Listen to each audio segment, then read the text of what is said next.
السلام علیکم۔ علامہ اقبال کی نظم شکوہ جوابی شکوہ۔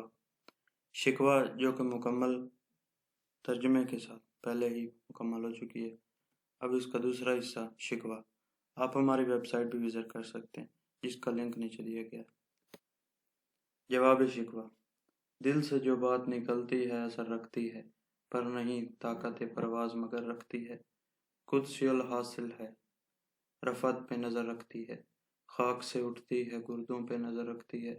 عشق تھا فتنہ گر وہ سرکش و چالاک میرا، آسماں چیر گیا نالائے بے باک میرا۔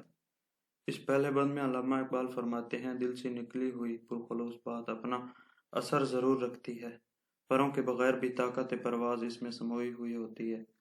وہ اپنی اصل کے لحاظ سے نہایت پاکیزہ ہوتی ہے اور بلندی پر نگاہ رکھتی ہے۔ اگرچہ یہ بات زمین پر کہی جائے، مگر خلوص، سوز و گدار اور صداقت اسے آسمان تک رسائی دیتے ہیں۔ شکوہ میں میرا عشق فتنہ اس گروہ سرکش تھا، مگر اس میں سچائی موجود تھی، جس کی بنا پر اس نے آسمان اور اس کے باسیوں تک کو ہلا ڈالا۔ دوسرا بند: پیر گردوں نے کہا سن کے کہیں ہے کوئی، بولے سیارے سرے عرش بری ہے کوئی۔ چاند کہتا تھا نہیں اہل زمیں ہے کوئی، کہکشاں کہتی تھی پوشیدہ یہی ہے کوئی۔ کچھ جو سمجھا میرے شکوے کو تو رضواں سمجھا، مجھے جنت سے نکالا ہوا انسان سمجھا۔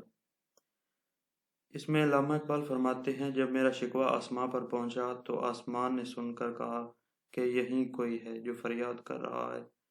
سیاروں نے اس رائے کا اظہار کیا کہ عرش بری پر کوئی آ پہنچا ہے، جس سے چاند نے اختلاف کرتے ہوئے کہا کہ نہیں، یہ شکوہ اہل زمیں کا ہے، اور کہکشاں کہتی ہے کہ یہی کوئی چھپا ہے۔ اقبال رحمۃ اللہ علیہ فرماتے ہیں کہ میرے شکوے کی حقیقت کو صرف رضواں ہی سمجھا، جو مجھے جنت سے نکالا ہوا انسان سمجھ رہا تھا۔ تھی فرشتوں کو بھی حیرت کہ یہ آواز ہے کیا، عرش والوں پہ کھلتا ہے نہیں یہ راز ہے کیا۔ تا سرے عرش بھی انسان ہوئی تگ و تاز ہے کیا، آ گئی خاک کی چٹکی کو بھی پرواز ہے کیا۔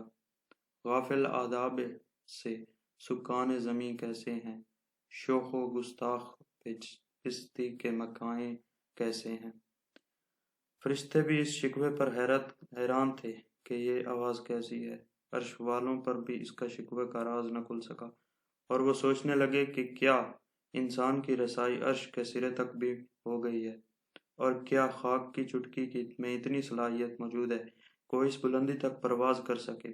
ان کا کہنا تھا کہ اگر ایسا ہے کہ وہ یہاں تک پرواز کر سکتے تو ماننا پڑے گا کہ زمین پر رہنے والے انسان آداب سے کس قدر غافل ہیں کہ اتنی پستی پر قیام کرنے والے کے لیے یہ جرأت اور گستاخی نہیں تو اور کیا ہے۔ چوتھا بند: اس قدر شوق کہ اللہ سے بھی برہم ہے، تھا جو مسجود ملائک یہ وہی آدم ہے۔ عالم کیف ہے دانائے رموز کم ہے، ہاں مگر عجز کے اسرار سے نامحرم ہے۔ ناز ہے طاقت گفتار پہ انسانوں کو، بات کرنے کا سلیقہ نہیں نادانوں کو۔ اس چوتھے بند میں علامہ اقبال فرماتے ہیں، فرشتے حیرت سے کہتے ہیں کہ انسان اس قدر بے باک ہو گیا ہے کہ اللہ سے بھی ناراضگی کا اظہار کر رہا ہے۔ کیا یہ وہی آدم ہے جس کو کبھی فرشتوں نے سجدہ کیا تھا؟ انسان کو دنیا رنگ و بو کے بیشتر حقیقتوں کا علم ہے، اور وہ اپنے دانش سے ہر شے تک رسائی حاصل کر سکتا ہے، لیکن عجز و انکساری کے راز سے ابھی تک لا علم ہے۔ اس کو اپنی طاقت گفتار پر بہت ناز ہے، مگر بات کرنے کا سلیقہ ابھی تک ان نادانوں کو نہیں آیا۔ پانچواں بند: آئی آواز غم انگیز ہے افسانہ تیرا، اشک بے تاب سے لبریز ہے پیمانہ تیرا۔ آسماں گیر ہوا نعرہ مستانہ تیرا، کس قدر شوخ زباں ہے دل دیوانہ تیرا۔ شکر شکوے کو کیا حسن ادا سے تو نے، ہم سخن کو کر دیا بندوں کو خدا سے تو نے۔ اس شعر میں علامہ اقبال کا یہ شکوہ جب آسمان تک پہنچا تو اس کے اثر انگازی پر چاند، سیاروں اور فرشتوں نے مختلف آراء کا اظہار کیا۔ ان تمام آراء کے بعد علامہ اقبال فرماتے ہیں، عین اس وقت اللہ تعالیٰ کی بارگاہ سے آواز آئی کہ تیری کہانی بڑی دردناک ہے، اسے سن کر رنج ہوا، تیرا پیمانہ بے قرار آنسوؤں سے بھرا ہوا ہے۔ جو بہنے کو تیار ہے۔ تیری مستی پیدا کرنے والے نعروں سے آسماں گونج رہا۔ تیرے دل دیوانہ کی زباں کس قدر شوخ ہے۔ اگرچہ تو نے شکایت کی لیکن اس شکوے کو اس حسن خوبی سے ادا کیا کہ وہ شکایت شکر بن گئی اور تو نے بندوں کو اللہ سے ہم کلام کر دیا۔ چھٹا بند۔ ہم تو مائل بے کرم ہیں، کوئی سائل ہی نہیں، راہ دکھلائیں کسے، رہ دے منزل ہی نہیں۔ تربیت عام تو ہے جو اور قابل ہی نہیں، جس سے تعمیر و آدم کی یہ وہ گل ہی نہیں۔ کوئی قابل ہو تو ہم شان کہیں دیتے ہیں، ڈھونڈنے والوں کو دنیا بھی نہیں دیتے ہیں۔ اس شکوے میں حضرت علامہ اقبال فرماتے ہیں، اے بندے، ہم تو مہربانی کرنے پر ہر وقت تیار رہتے ہیں، مگر ہم سے کوئی سوال کرنے والا ہی نہیں۔ ہم زندگی کا صحیح راستہ کیسے دکھلائیں کہ تم سے کوئی منزل مقصود کی طرف جانے کے لیے آمادہ ہی نہیں۔ ہمارا فیض تو اب بھی عام ہے لیکن وہ جوہر ہی نہیں رہے جس میں قابلیت ہو۔ سچ تو یہ ہے کہ یہ وہ مٹی ہی نہیں جس سے آدم کی تعمیر ہو۔ ہم تو ہمیشہ صلاحیت رکھنے والوں کو شان و شوکت اور عظمت سے نوازتے ہیں، ہم تو تلاش کرنے والوں کو نئی دنیا سے نوازتے ہیں۔ ساتواں بند۔ ہاتھ بے زور ہیں الحاد سے دل خوگر ہیں، امتی باعث رسوائی پیغمبر ہیں۔ بت شکن اٹھ گئے باقی جو رہ گئے بتگر ہیں، تھا ابراہیم پرد اور بصر آرزر ہیں۔ بادائے آشام نئے بادائے نیا، خم بھی نئے، حرم کعبہ نیا، بت بھی نئے، تم بھی نئے۔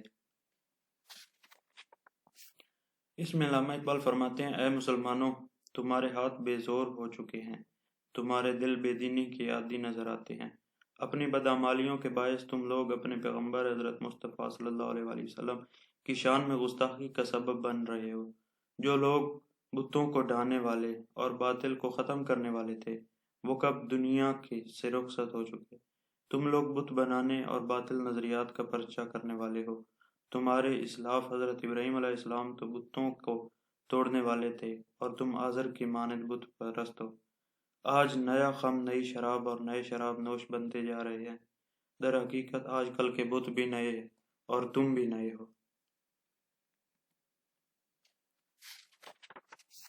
وہ بھی دن تھے کہ یہی مایا رعنائی تھی،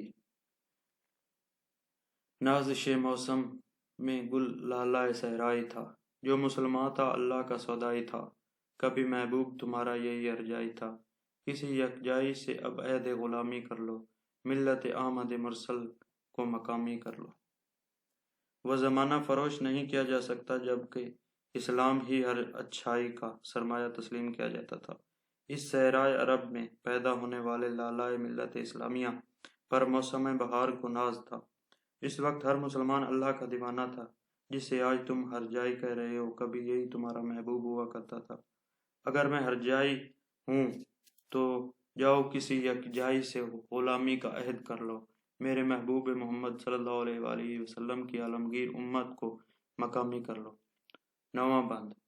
کس قدر تم پہ گراں صبح کی بیداری ہے، ہم سے کب پیار ہے ہاں نیند تمہیں پیاری ہے۔ طبع آزار پہ قید رمضاں باری ہے، تم ہی کہہ دو یہی آئین وفاداری ہے۔ قوم مذہب سے مذہب جو نہیں تم بھی نہیں، جذب باہم جو نہیں محفل انجم بھی نہیں۔